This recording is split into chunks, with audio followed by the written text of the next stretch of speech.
ఇది క్రిస్మస్ సీజన్లో ఎక్కువగా ఈ వాక్యాన్ని చెప్తున్నారు. ఆలోచనలో ఉండి ఏదైనా మనకు శిశువు పుట్టిన మనకు కుమారుడు అనుగ్రహించాడు.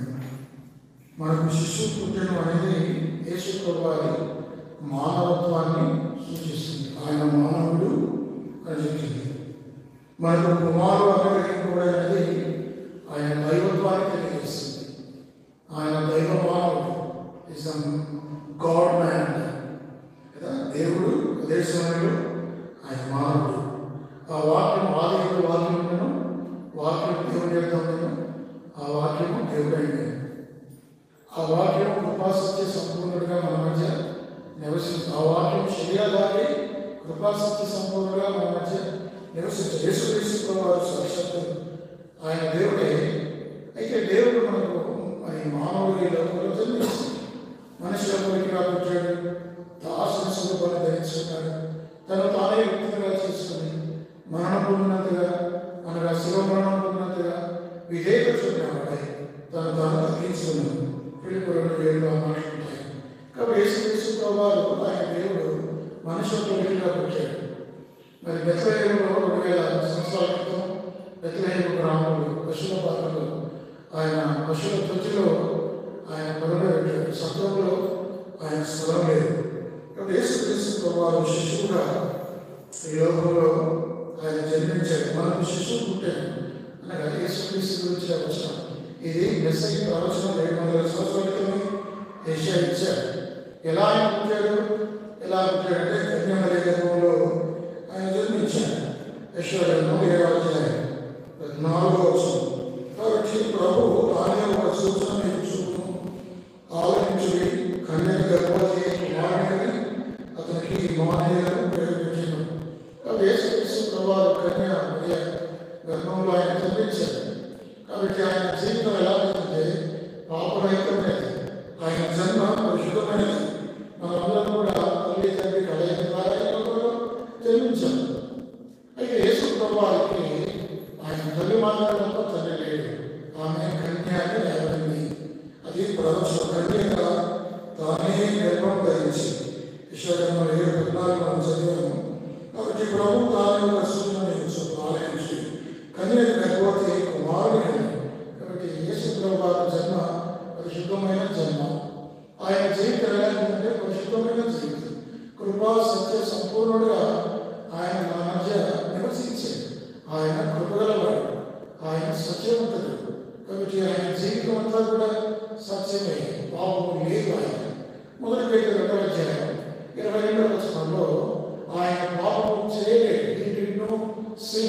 యేసు ప్రభువారిలో ఏమాత్రం పాపం లేదు. అది మాత్రమే కాదు, ఆయన మనందరి కొరకు ఆయన మన పాపములు మన కొరకు పాపముగా చేయబడ్డాడు. 2 పాపములుగా ఆయన మన కొరకు పాపముగా చేయబడ్డాడు. యేసుక్రీస్తు ప్రభువారు పరిశుద్ధులైన వాడు నీ కొరకు నా కొరకు పాపముగా చేయబడ్డాడు. ఆయన మరణించాడు. కొరకు మనందరి కొరకు ఆయన మరణించి సమాధి చేయించి తిరిగి లేచాడు. ఆయన పునరుద్ధాన శక్తి మనకు అందుబాటులో ఉందని తెలియజేస్తుంది. 4 పోసిన పౌరులు 4 ఆయన మన అపరాధములతో అప్పగింపుడి మనం నీతిమంతులుగా తీర్చుకోవటకై ఏర్పబడినాము. ఆయన పునరుద్ధానం వల్ల మనం నీతిమంతులుగా తీర్చుకుంటాం. చూసారా? కాబట్టి యేసుక్రీస్తు వారు ఆయన మానవుడిగా యువకులకు వచ్చాడు. ఆయన దేవుడే.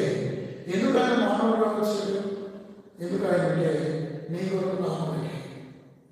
ఆదాము ద్వారా, మొదటి ఆదాము ద్వారా ఏదైతే మనం పోగొట్టుకున్నామో కడపడ ఆదాము యేసుక్రీస్తు ద్వారా అవన్నీ పొందుకోవడానికి. చూడండి, ఆదాము దేవుడిచ్చాడు, మీరు ఫలించి అభివృద్ధి నుండి విస్తరించి భూమిని నిర్మించి దాన్ని ఏలుడి. ఆదాము అందులో ఏలుడు పోగొట్టుకున్నారు. అయితే అయితే ఆదాము అందులో ఏలుడు పోగొట్టుకుంటే యేసుక్రీస్తు ప్రభువారు ఆ ఏలుడు మళ్ళా ఏలుబడి చేయడానికి ఆయన మనకు అవకాశం ఇచ్చారు. కాబట్టి ఏలుబడి యేసు ప్రభువారు ద్వారా మళ్ళా మనం 2 పరిపాలనలో మనం దూరంగా ఏళ్తామని దేవుడు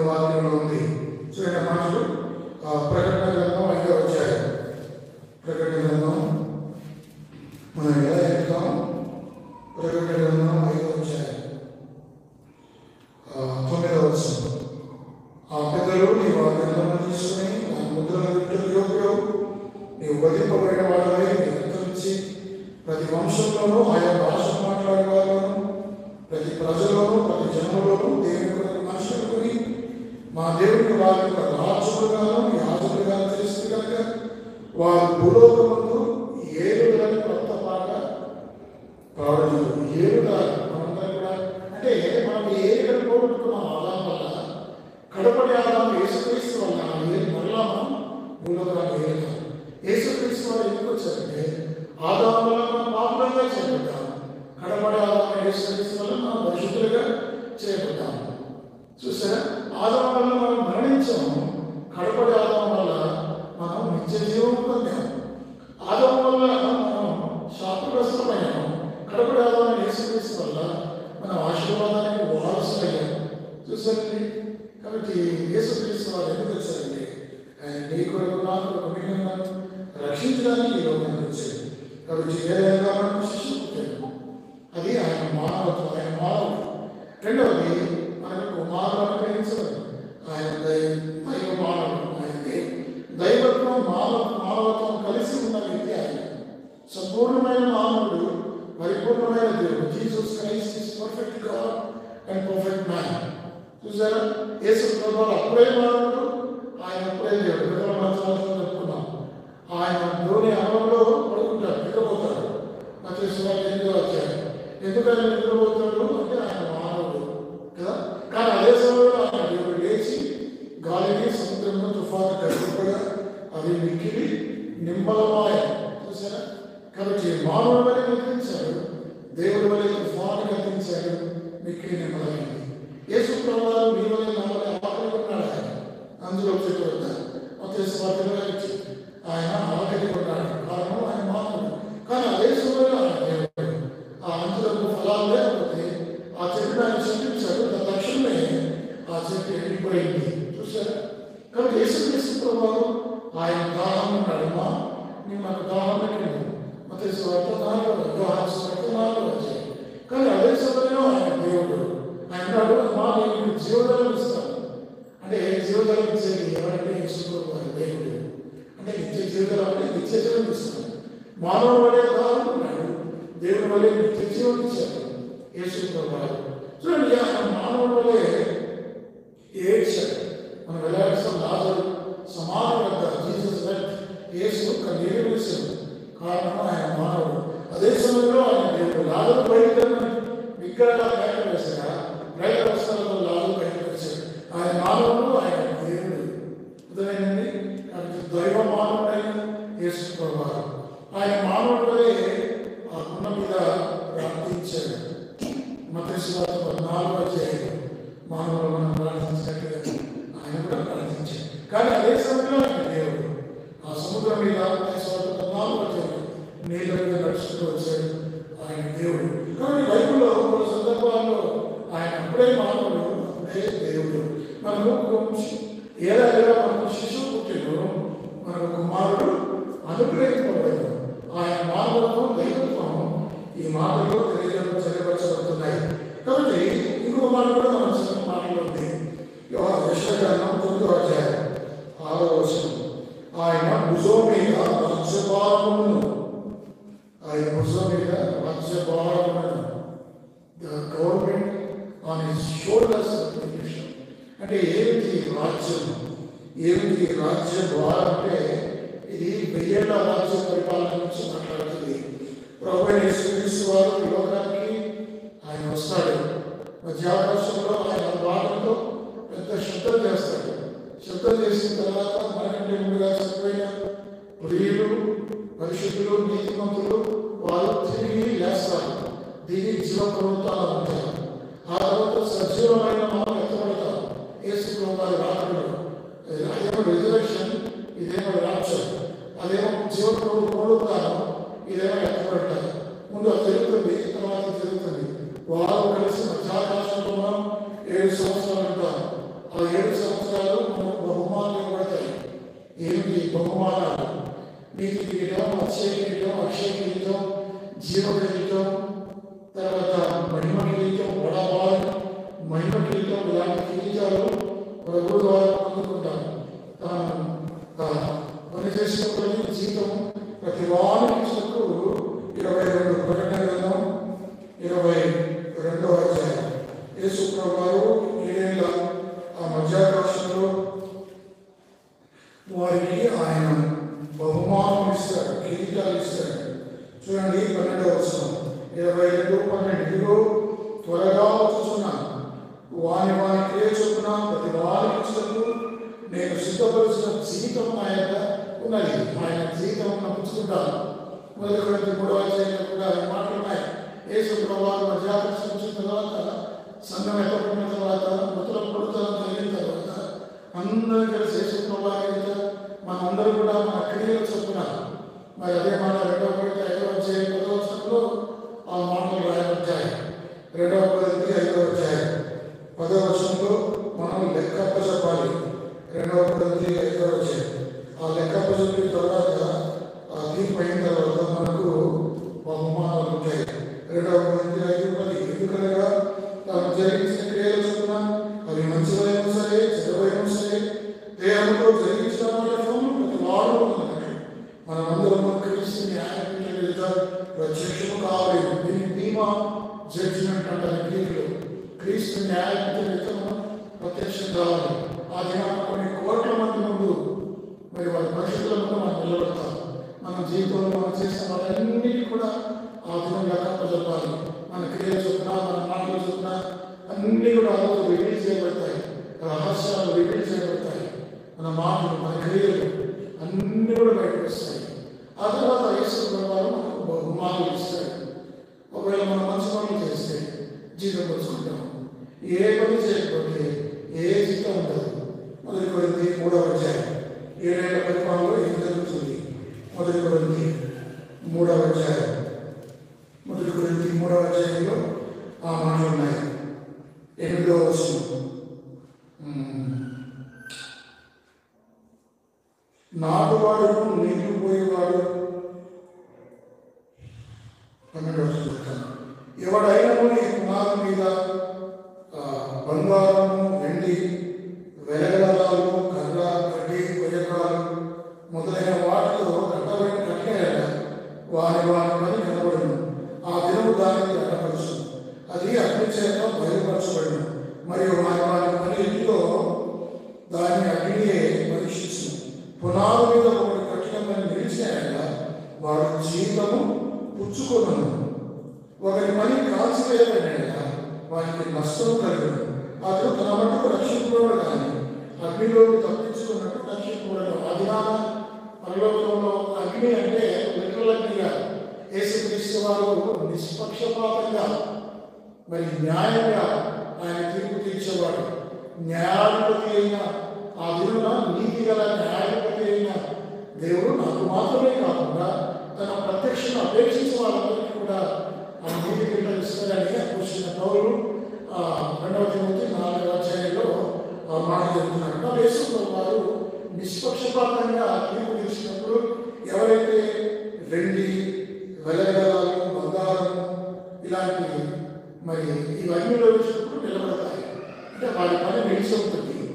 కొంతమంది వాళ్ళ పనులు కాల్చేయబడతాయి. వాళ్ళు ఏం పనులు చేశారంటే కర్ర, గడ్డి, కొయ్యకాలు.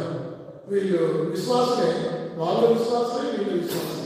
కొంతమంది ఏమో వెండి వలె, బంగారం వలె, వెలగలాల వలె వాళ్ళ పని నిలిచి ఉంటుంది అగ్నిలో వెళ్ళినప్పుడు. కొంతమంది విశ్వాసుల పని వాళ్ళతో ఉంటుంది, వీళ్ళకు జీతం ఉండదు, వీళ్ళకి నష్టం ఉంటుంది. ఆత్మ రక్షించబడుతుందని 15వ వచనం చెప్తుంది కానీ వాళ్ళకి ఏ బహుమానం లేదు. ఆ దినాల వాళ్ళు ఏడుస్తారు. లోతు లాంటి వాళ్ళు, సౌలు లాంటి వాళ్ళు, సంసోను లాంటి వాళ్ళు ఆ దినాన ఏడుస్తారు. అంటే వాళ్ళు ప్రభు కొరకు జీవించాలి. నిజంగా వాళ్ళు పరలోకమే, విశ్వాసమే, ప్రభువుని నమ్మవాలి. కానీ దేవుడి కొరకు వాళ్ళు జీవించలే నమ్మకంగా ప్రభు కొరకు వాళ్ళు కొనసాగించలేదు కనుక వాళ్ళకి జీతం లేదు. మిగతా వారికి జీతం. పౌలు అపోస్తలుడు ఆ విధంగా గొప్ప బహుమానాలు పొందుకుంటారు. అందుకని ఆ తర్వాత 7 ఏళ్ళు ముగిసిన తర్వాత అదే సమయంలో 7 ఏళ్ళు భూమి మీద సఫల కాలం, మహాసఫల కాలం. ఆ 7 ఏళ్ళు ముగిసిన తర్వాత మనం భూమి మీదకి వస్తాం. మళ్ళీ సంఘం భూమి మీదకి వస్తుంది. అప్పుడు 1000 ఏళ్ల రాజ్య పరిపాలన ప్రారంభమవుతుంది. దాని గురించి మనం మాట్లాడుతున్నా. ఏంటి ఆయన భుజం మీద రాజ్యభారములను, అది భుజం మీద రాజ్యభారం వేయాల రాజ్యభారం గురించి మాట్లాడుతున్నాను. చూడండి, యెషయా గ్రంథం 11వ అధ్యాయం, యెషయా గ్రంథం 11వ అధ్యాయం మొదటి 5 వచనాలు. యెషయా మొదటి నుండి చిగురు పుట్టున్నాను.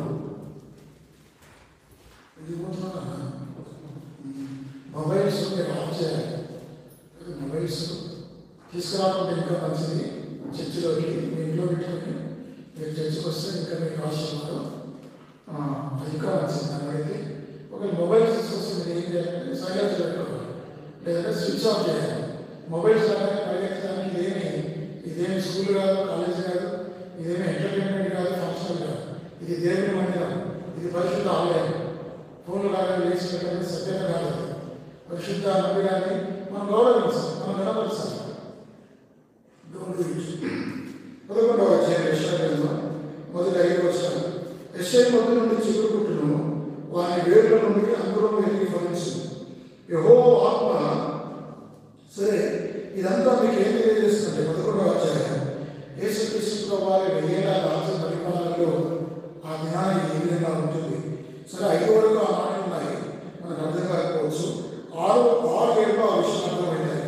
తొడేలు గొర్రె పిల్లలతో వాసం చేయను. ఇప్పుడున్న ఈ రాజ్యంలో, ఈ భూలోక రాజ్యంలో తొడేలు గొర్రె పిల్లల వాసం చేయదు. తొడేలు ఏం చేస్తుంది? గొర్రె పిల్లలను మింగేస్తుంది, చంపేస్తుంది. కానీ 1000 రాజ్యంలో ఆ రెండు కలిసి ఉంటాయట. ఇంకెట్లా ఉంటుంది 1000 రాజ్యంలో? చిరుతపులి మేకపిల్ల వద్ద పండుకొను. చిరుతపులి మేకపిల్ల పండుకుంటాయి కలిసి, కానీ 1000 రాజ్యంలో పడుకుంటాయి. దూడలు ప్రథమ శ్రమను పెంచబడిన కోడలు ఉడుకనగా బావులు వాటిని తోలు. ఆవులు ఎలుగులు కూడినేయలు. అంటే ఆవులు ఎలుగుబడి కూడి మేస్తాయి. అప్పుడు క్రూరముగా ఉండవు, అంటే అప్పుడు రాక్షసత్వం ఉండదు. అప్పుడు అన్నీ కూడా గడ్డేదింటాయి. ఏది సింహాలు పుల్లు మేస్తాయని దేవుని వాక్యంలో ఉంది. కాబట్టి ఏదైతే పరుస్తుంది తీసుకురాకండి ఫోన్లో దయచేసి. Don't bring mobile phones to the church, switch off చేసుకోండి. కాబట్టి ఏం తెలియజేస్తుందంటే, మరి ఇట్లా డిస్టర్బ్ అయ్యింది. 23వ అధ్యాయం 5వ వచనం 1000 రాజ్య పరిపాలన ఎలా ఉంటుందో నేను మీకు తెలియజేస్తాను. 23వ అధ్యాయం 5వ వచనం 23:5-8 1000 రాజ్య పరిపాలన నేను చదువుతాను. యెహోవా ఇలా ఆజ్ఞయించున్నాడు, రాబో దినములో నేను దావీదును నీతి చిగురును పుట్టించెదను. అతడు రాజై పరిపాలన చేయను. అతడు వేగముగా నడుచుకొనొచ్చు కార్యము జరిగించును. భూమి మీద నీతి న్యాయములను జరిగించును.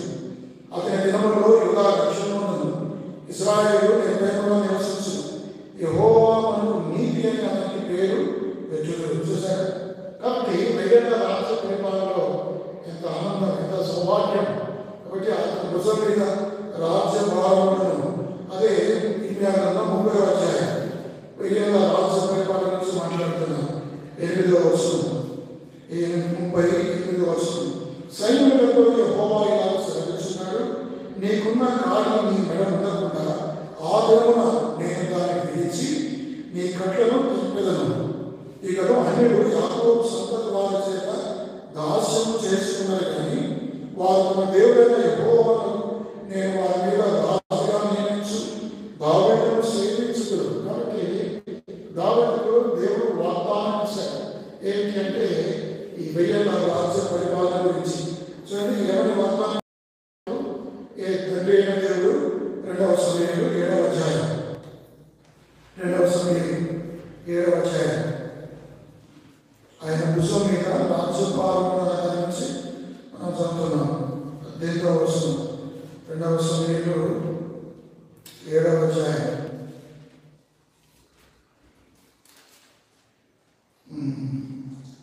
చూడండి 13వ వచనం 2వ సమూయేలు 7:13. అతడు నా నామము ఘనతకు ఒక మందిరం కట్టించును.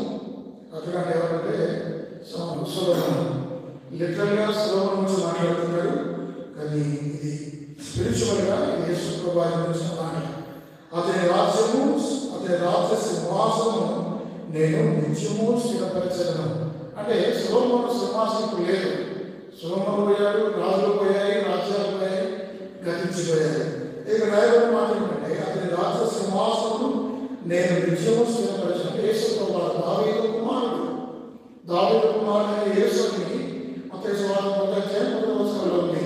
కాబట్టి యేసు ప్రభువు ఆయన దావీదుకు దేవుడు ఇచ్చిన వాగ్దానం ప్రకారం ఆయన రాజ్యం స్థిరపరచబడుతుంది. నేను అతనికి తండ్రినైనను, అతడు నాకు కుమారుడై ఉండును. కనుక 16వ వచనం, నీ మటుకు నీ సంతానంలో నీ రాజ్యము నిత్యము స్థిరమగును, నీ సింహాసనం నిత్యము స్థిరపరచబడును. ఇది ఎవరు గురించి మాట్లాడుతున్నాడు? యేసు దేవుడు, తండ్రి అయిన దేవుడు తన కుమారుడైన యేసుక్రీస్తు ఇచ్చిన వాగ్దానం ఇది. ఇది సొలొమోనును సంకరిస్తుంది. సొలొమోను రాజ్యం నిత్యం స్థిరపడాలి. అయితే యేసు ప్రభువు రాజ్యం నీ సింహాసనం తరతరములను అని దేవుడు వాడాడు. కాబట్టి మనకేం తెలుస్తుంటే యెషయా గ్రంథం 9వ అధ్యాయం 6వ వచనంలో ఏడేళ్ళ శిశువు పుట్టాను, మనకు కుమారుడు కలిగిపోయాడు, ఆయన భుజం మీద రాజ్య బలాలను కాబట్టి 1000 ఏళ్ల రాజ్య పరిపాలన యేసుక్రీస్తు ప్రభువారు ఆయన రాజ్యం చేస్తాడు. ఆయన రాజ్యంలో నీకు నేను ఉండబోతున్నాను. దాని కొరకే మనం ప్రార్థన చేయాలి, దాని కొరకే మనం సిద్ధపడాలి. మనం ఎవరు ప్రార్థన చేయాలి? యేసు ప్రభువారు చెప్పాడు, ప్రభువా తండ్రి నీ రాజ్యం వచ్చునుగాక, నీ లోకమున్న మాత్రమే నీ నామం పరిశుద్ధపరచబడునుగాక, నీ రాజ్యం వచ్చునుగాక. అంటే నీ రాజ్యం వచ్చునుగాక అంటే నీ నిజ రాజ్యం 1000 ఏళ్ల రాజ్య పరిపాలన భూమికి రావాలి. యేసు ప్రభువారు 2 రావాలి. ఆయన యేసుని ఏమైనా చేసుకొని ఆయన రాజ్యం దిగి రావాలి. ఓ ప్రభువా 1000 ఏళ్ల రాజ్యం ఇది అక్రమమైన రాజ్యం, ఇది అవినీతి పరిపాలన. కాబట్టి ఇక్కడ నెమ్మది లేదు. 1000 ఏళ్ల రాజ్య పరిపాలనలో శాంతి, సమాధానం, ఆనందము తాండవిస్తుంది. ఎంత అద్భుతమైన ఆ యొక్క రాజ్యంలో నీవు నన్ను కోరుతున్నాను. కాబట్టి ఆయన ప్రభుత్వాన్ని చేస్తాడు. ఆయన భుజం మీద రాజ్యం, గవర్నమెంట్ అపాన్ హిస్ షోల్డర్స్ అని ఇంగ్లీష్లో ఉంటుంది. ఆయన రాజ్యాన్ని చేస్తాడు. అది మొదటి సంగతి. ఎడమది కొన్ని మాటలు రాయబడ్డాయి. యెషయా గ్రంథం 9వ అధ్యాయం 6వ వచనం. యేసు ప్రభువానికి ఒక 5 పేర్లు ఇవ్వబడ్డాయి. ఒకటి ఆయన ఆశ్చర్యకరుడు, రెండవది ఆయన ఆలోచనకర్త, మూడవది బలవంతుడైన దేవుడు, నాలుగవది నిత్యుడైన తండ్రి, ఐదవది సమాధానకర్తయు అధిపతి అని అతనికి పేరు పెట్టబడిన ఆయన ఆశ్చర్యకరుడు. He is so wonderful God. ఆయన ఆశ్చర్యం, ఎంత ఆశ్చర్యం అంటే ఆయన పేరే ఆశ్చర్యం. ఒకసారి ఎవరు సంశోధనం తల్లిదండ్రులు ఆయన అడుగుతారు. చూడండి ఆ మాటలు, న్యాయాధిపతులు 13వ అధ్యాయం, న్యాయాధిపతులు 13వ అధ్యాయం 18వ వచనం చదువుతారా? న్యాయాధిపతులు 13వ అధ్యాయం 18వ వచనం. యెహోవా దూత, నీ వేళ నా పేరు అడుగుతున్నావు, అది చెప్పని అసంఖ్యము కాదుదైనా. కాబట్టి యెహోవా దూత అంటే యేసుక్రీస్తు ప్రభువారు. యేసుక్రీస్తు ప్రభువారు ఆయన పేరు ఎలాంటిదంటే అది చెప్పసఖ్యముగానే పేరు. ఆయన పేరు చెప్పసఖ్యముగానే ఎటువంటి పేరు. కాబట్టి ఎంత అద్భుతం. కానీ దేవుని బిడ్డలైన మనం గమనించాల్సింది ఏంటంటే ఈ 5 విషయాల గురించి మనం క్లుప్తంగా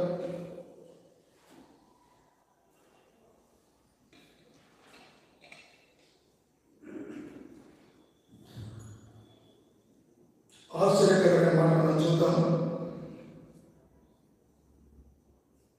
వర్డ్స్ అనే మాట,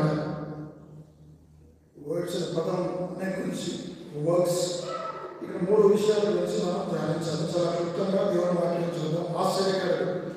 ఆశ్చర్యకరుడు ఎలా ఆశ్చర్యకరుడు అని బైబిల్లో దాన్ని మనం రుజువు చేయాలి. ఆశ్చర్యకరుడు ఎలా అంటే ఆయన మాటలు చాలా ఆశ్చర్యకరమైన మాటలు. ఆయన మాటలు బైబిల్లో ఉంది. ఆయన దయగల మాటలు, యేసు ప్రభువారి మాటలు దయగల మాటలు. ఆయన క్రియలు ఎలాంటి అంటే ఆశ్చర్యమైన క్రియలు. ఆయన ఆశ్చర్య కార్యాలు జరిగించే దేవుడు. ఆయన అద్భుతమైన దేవుడు. ఆయన మాటలు అద్భుతమైన. ఆయన వల్ల 7 పరిశీలకులు బంటోతులు పంపిస్తారు యేసుప్రభు పట్టుకోవాలనుకుని యేసుప్రభు వారితో మాట్లాడిన మాటలు విని వారు తిరిగి వెళ్తారు. మీరు ఎందుకు యేసుప్రభుని తీసుకోవాలంటే వాళ్ళ సమాధానం ఏంటంటే యేసుప్రభు ఆయన వంటి వాడు వల్లే ఇంకెవరిలో మాట్లాడలేదు, అంత ధైర్యంగా మాట్లాడారు. యేసుప్రభు వారి మాటలు ఆశ్చర్యకరమైన మాటలు, ఆయన క్రియలు ఆశ్చర్యమైన క్రియలు. ఆయన దయ్యాన్ని వెలగొట్టాడు, రోగాలను బాగు చేస్తాడు, మరణించిన వారిని లేపుతాడు, పాపను క్షమిస్తాడు. కాబట్టి ఆయన ఏదైనా చేయగలడు. ఆయన ఆశ్చర్య క్రియలు చేశాడు. ఆయన మార్గములు ఎలాంటి ఆయన మార్గములు ఆయన అందుకని ఆయన మార్గములు ఆయన ఆశ్చర్యకరుడు. రెండవ మళ్ళీ మన వాక్యం చూస్తే యెషయా గ్రంథం 9వ అధ్యాయం 6వ వచనం. ఆయన ఆలోచనకర్త 37:23వ వచనం. కీర్తన గ్రంథం 31వ అధ్యాయం 23వ వచనం. కీర్తన గ్రంథం 37వ అధ్యాయం 23వ చదువుతారా? కీర్తన గ్రంథం 37వ అధ్యాయం కీర్తన 37:23. ఒకరి నడక యెహోవా చేతిలో స్థిరపరచబడును, వాని ప్రవర్తన చూసి ఆయన ఆనందించును. కాబట్టి ఒక నడక యెహోవా చేతిలో స్థిరపరచబడును, వాని ప్రవర్తన చూసి ఆయన ఆనందించును. యెహోవా అతని చేయి పట్టుకుని ఉన్నాడు కనుక అతను నేలకు పడినను లేవలేక ఉండడు. అంటే ఇక్కడ ఆలోచనకర్తలు ఉండాలి. మన దేవుని బిడ్డలుగా ఆలోచనకర్తగా ఉండాలి. దేవుడు ఆలోచనకర్త, ఆయన సరైన ఆలోచనకర్త. నువ్వు ఏ మార్గంలో వెళ్ళాలంటే దేవుడు తెలియపరుస్తాడు. ఆయన జ్ఞానాన్ని అనుగ్రహించే దేవుడు, ఆయన ఆలోచనకర్త.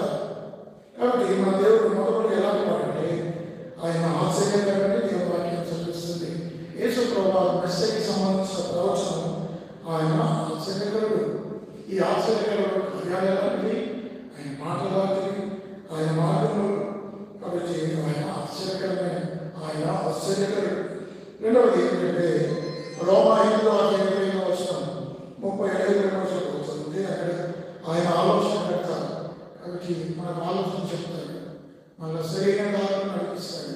కాబట్టి దేవుని మీద మనం ఆధారపడితే దేవుడు నాకు అర్థం కావట్లేదు, ఎటు వెళ్ళాలని నాకు తోచట్లేదు, ఏ పని మొదలు పెట్టాలి, ఓ ప్రభా నాకు ఆలోచన చెప్పు, సరైన మార్గం మనం నడిపించు. అదే కదా 34 అదే కదా 32వ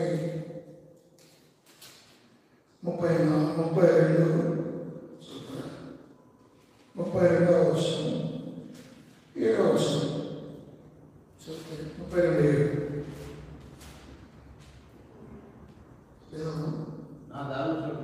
నా దారి చోటు నీవే, శ్రమల నుండి నీవు నన్ను రక్షించదు, విమోచన గానములతో నీవు నన్ను ఆవరించదు.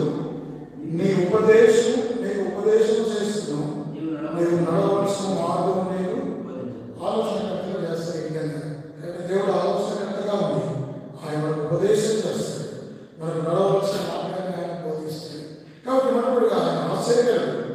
రెండవది ఆయన ఆలోచనకర్త.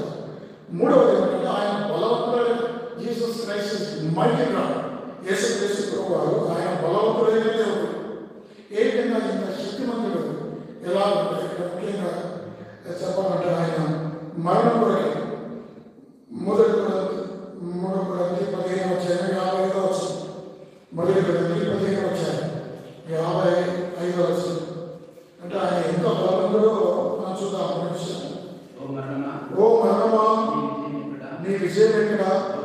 ఓ మరణమా అంటే యేసు ప్రభువు మరణాన్ని జయించాడు, మరణం ముందు నిలిచాడు. అంటే ఆయన ఎంత శక్తిమంతుడు, ఎంత బలవంతుడైన దేవుడే. కాబట్టి ఆయన మరణాన్ని జయించాడు. అందుబాటులో కాదు, ఈ బలవంతుడైన దేవుడు పాపాన్ని జయించాడు. రోమా 6వ అధ్యాయం 14వ వచనం. రోమా 6వ అధ్యాయం 14వ వచనం. ప్రభువు యేసు క్రీస్తు వారు మీరు కృపకే గాని ధర్మశాస్త్రములకు లోనైన వారు కాదు.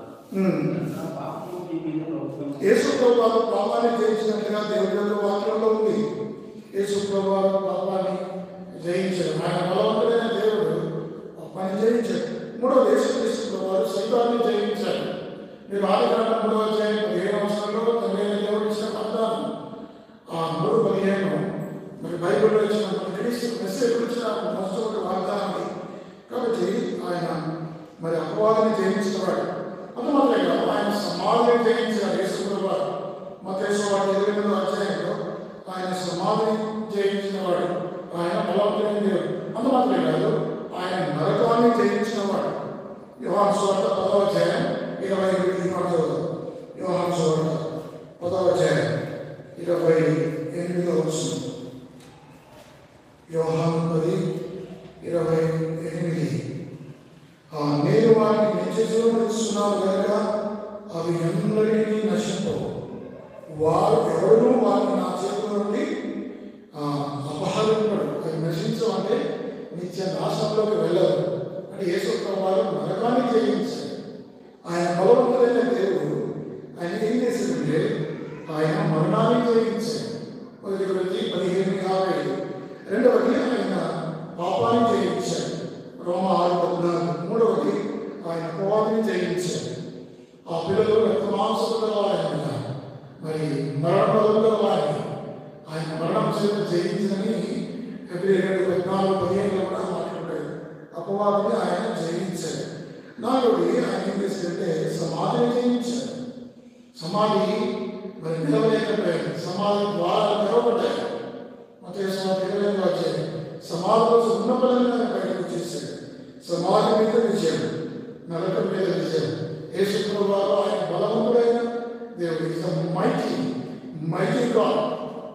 ఆయన సర్వశక్తిమంతుడైన దేవుడు. ఎటువంటి దేవుడు మన దేవుడు. ఆ దేవుడిని మనం ఆయన కొరకై మనం జీవించాలి. ఆ దేవుడిని మనం కలిగి ఉండాలి. ఆయన కొరకై మనం పవిత్రంగా జీవించాలి, పవిత్రంగా జీవించాలి. ఆశ్చర్యకరుడు నీ జీవితంలో ఆశ్చర్యకార్యాలు చేస్తాడు. ఆయన ఆలోచనకర్త నీకు ఆలోచన చెప్తాడు.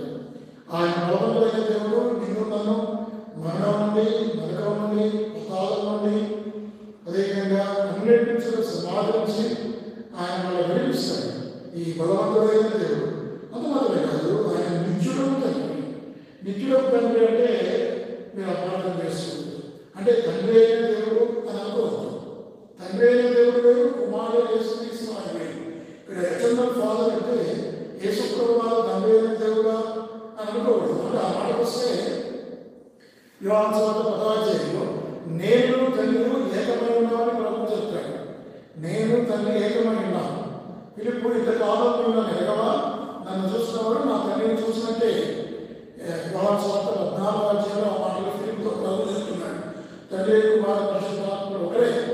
అయితే తండ్రి వేరు, కుమారుడు వేరు. ఇక్కడ నిత్యులకు తండ్రి అంటే ఇది యేసు ప్రభువు గురించి చెప్పబడిన మాట. నిత్యులకు తండ్రి అంటే తండ్రి అనే మాట is the source of everything. తండ్రి వల్లనే అన్నీ కలుగుతాయి. కలిగిన దేవుడు ఆయన లేకుండా is the generator, is the source of all things.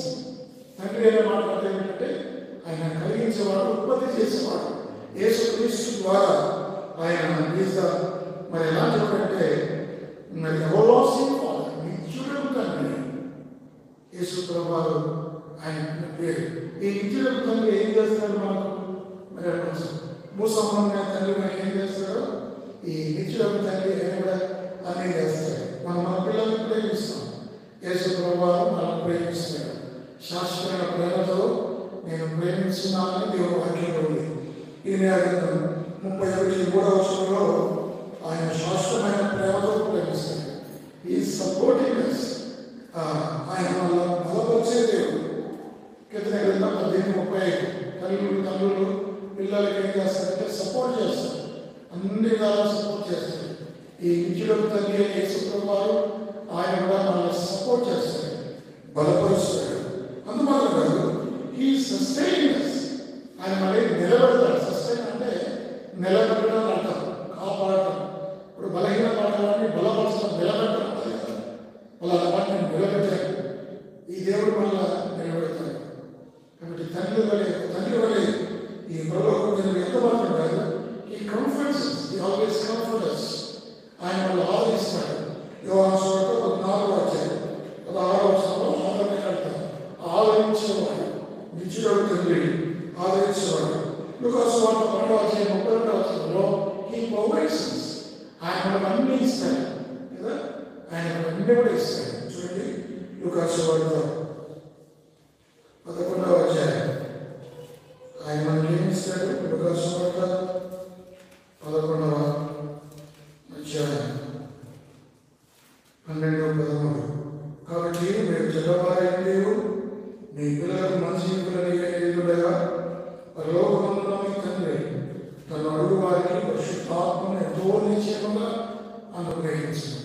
దేవుడు మంచి ఈవులను తన పిల్లలకు పరిశుద్ధాత్మ దేవుడు ఇస్తాడు.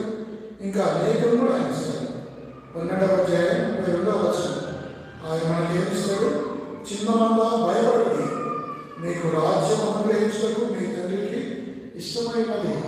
కాబట్టి ఆయన రాజ్యాన్ని ఇస్తాడు. చూసారా, ఈ నిత్యలో దేవుడు మనకి ఏమి ఇస్తున్నాడు, ఎలా మనం బలపరుస్తున్నాడో. యేసు ప్రభువు మిమ్మల్ని ప్రేమిస్తాడు, మిమ్మల్ని సపోర్ట్ చేస్తాడు, సస్టైన్ చేస్తాడు, మీకు కావాల్సినవన్నీ కూడా ఆయన ఇస్తాడు. మనం చేయవలసిందిగా ఆయన విశ్వాసం ఉంచడమే. చివరి మాట యెషయా 9వ అధ్యాయం 6వ వచనం, సమాధానకర్తయగు అధిపతి is the prince of peace. సమాధానకర్తయగు అధిపతి, ఆయన సమాధాన కారకుడని యెషయా ఎఫెసీ 2వ అధ్యాయంలో ఆయనే మనకు సమాధాన కారకుడు ఆయన రాయబడింది. ఆయన సమాధానానికి అధిపతి. బైబిల్లో ఉంది, యోహాను సువార్త 14:27 ఉంది, నా శాంతిని మీకు అనుగ్రహించున్నాను, లోకం ఇచ్చినట్టుగా కాదు, నా శాంతిని మీకు అనుగ్రహించున్నాను. యేసు ప్రభువు శాంతికర్త, శాంతి దూత, సమాధానాధిపతి. చూడండి చివరి ఒక మాట, ఫిలిప్పీయులకు రాసిన పత్రిక 4వ అధ్యాయం 7వ వచనం. ఫిలిప్పీ 4:7. దేవుడి సమాధానం యేసుక్రీస్తు వలన మీ హృదయములకు మీ తలపులకు, కాబట్టి సమస్తమైన సమాధానం యేసుక్రీస్తు వలన. 9వ వచనం, అదే 9. మరియు మీరు నా వలన ఏమి నేర్చుకుని అంగీకరించులో, ఏమి చూచిదో చేయండి, అప్పుడు సమాధానం దేవుడు మీకు సమాధానకర్త, సమాధాన కారకుడు, సమాధాన అధిపతి, నెమ్మదిస్తాడు, విశ్రాంతిని ఇస్తాడు, సమాధానం ఇస్తాడు. కాబట్టి యేసు ప్రభువా మీకు వందనాలు. నేను ఇక్కడికి వస్తున్నాను కదా, నా జీవితం ఆశ్చర్యకరంగా మార్చు, ఆశ్చర్యకరంగా చేయి ప్రభువా, ప్రార్థన చేద్దాం. ఓ ప్రభా, అంత మాత్రమే కాదు, ఆలోచనకర్తలు నేను, నా జీవితంలో నాకు సరైన ఉపదేశం చేయి, మంచి మార్గంలో నడిపించు అని ప్రార్థన చేద్దాం. ఆలోచనకర్త యేసు ప్రభా, ఆయన గురించి వృద్ధులు చాలాసార్లు మనకు ఆలోచనకర్తలు చేస్తారు. ఆలోచనకర్త లేకపోతే సమాజం సరిపోతుంది. అయితే యేసు ప్రభు అంటే మించిన ఆలోచనకర్త మరొకడు లేనే లేడు. అంతమాత్రమే కాదు, మూడవది ఏంటంటే ఆయన బలవంతుడైన దేవుడు, మైటీ గాడ్. మరణాన్ని, నరకాన్ని, పాతాళాన్ని, సమాధిని, పాపాన్ని, అపవాదిని అన్నింటినీ చేయించాడు. బలవంతుడైన దేవుడు యేసు ప్రభువు. నువ్వు ఆయన అనుకుంటే సమాధి నుంచి విడుదల, నరకం నుండి విడుదల, పాతాళం నుండి విడుదల, సమాధి నుండి విడుదల. సమాధి మధ్యాహ్నం యేసు ప్రభువు వస్తే సమాధులు తెరవబడతాయి, మనం ఎత్తబడతాం, నిత్య జీవం. ఎంత ఆనందం! అందువల్ల కదా ఆయన మరొక పేరు నిత్యుడంతండి. Is the source of everything, is the generator. ప్రతిదీ ఆనందాలు కలిగింది. కాబట్టి అలాంటి గొప్ప దేవుడు. చివరికి ఆయన ఏంటంటే ఆయన సమాధానకర్తలు, నిత్యులకు తండ్రి, సమాధానకర్తలు. నేను నన్ను సమాధానంతో నింపుతాను. దేవుడి వాక్యాలు తీర్చినాక అందరూ కలిసి మనం చదువుకొని కూర్చున్నాం. యెషయా 9వ అధ్యాయం 6వ వచనం అందరూ కలిసి మరొకసారి చదవండి అందరూ. ఏలైనా మన శిశు పుట్టెను, మన కుమారుడు లేకపోయాను, ఆయన భుజం మీద రాజ్యభారమును. ఆశ్చర్యకరుడు, ఆలోచనకర్త, బలవంతుడైన దేవుడు, నిత్యులకు తండ్రి, సమాధానకర్త అని అతని పేరు పెట్టాడు. దేవుని మాటలు దీవించున్నాడు.